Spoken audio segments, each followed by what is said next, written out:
હારીજ નગરપાલિકામાં ચાલતી લાલિયાવાડી પાટણ જિલ્લાના હારીજ ગામ લોકો દ્વારા પાટણ કલેક્ટર સાહેબને લેખિત રજૂઆત કરાઈ। હારીજ નગરમાં ગટરનું ગંદુ દૂષિત પાણી ગામ તળાવમાં ઠલવાતા બંધ કરાવવામાં તેવી પાટણ જિલ્લા કલેક્ટરને લેખિત રજૂઆત કરવામાં આવી। કામોમાં પણ ભ્રષ્ટાચાર થઈ રહ્યા છે તેવું પણ લોકમુખે ચર્ચા ચાલી રહી છે। પર્યાવરણ અને તળાવની આજુબાજુના રહેઠાણ વિસ્તારમાં આરોગ્યનું ગંભીર નુકસાન થાય છે।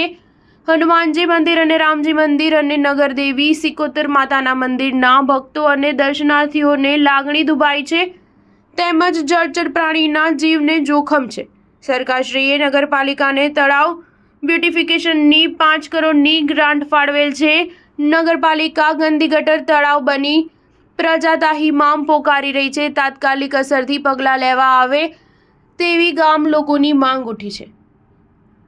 હારીજ પાલિકાની હદમાં આવતા નીચાણવાળા પરા વિસ્તાર જેવા કે સોમનાથનગર, અમૃતપુરા, ઝાપટપુરા, નવાપીઠા, ભીલપુરા, રાવળવાસમાં, ગુણિયા વિસ્તાર, ઇન્દિરાનગર વિસ્તાર, ખેમાસર વિસ્તાર, હારીજ હાઈવે સોસાયટી વિસ્તાર, જૂનો રાવળવાસ, કાતરિયાવાસ, જમણપુરાવાસ, 3 દરવાજા, વશરામપુરા, રાધાકૃષ્ણ ચાલી તેમજ વાણિયા ચાલી આમ તમામ વિસ્તારોમાં ગટર અને પીવાના સ્વચ્છ પાણીની ગંભીર સમસ્યા છે અને નગરપાલિકા નવા રોડ રસ્તા રિપેરિંગ કામમાં પણ ભ્રષ્ટાચાર થવા હોવાનું ગામ લોકોમાં ચર્ચા જોર પકડ્યું છે તેવું પણ લોકમુખે ચર્ચા ચાલી રહી છે। પાણીની પણ બુમરાડ છે। સોમનાથનગરમાં નવી ગટર લાઇનનું કામ ચાલુ કર્યા છે।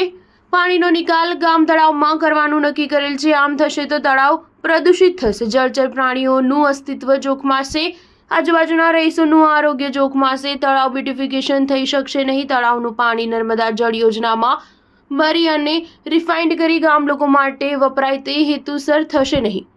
ધાર્મિક મંદિરોના ભક્તોની લાગણી દુભાશે તો સત્વરે સોમનાથનગર તરફના વિસ્તારોની ગટર પાઇપલાઇનના ગંદા પાણી નગર બહાર નિકાલ થાય તે માટે સુઆયોજિત વ્યવસ્થા કરવામાં આવે અને નગરપાલિકાના વિકાસ કામો ચૂંટણી પછી નવી બોડીમાં આયોજન કરે તેવી વ્યવસ્થા થાય તેવી ગામ લોકોની લાગણી સાથે માંગણી કરી છે। Star news 7 Patan.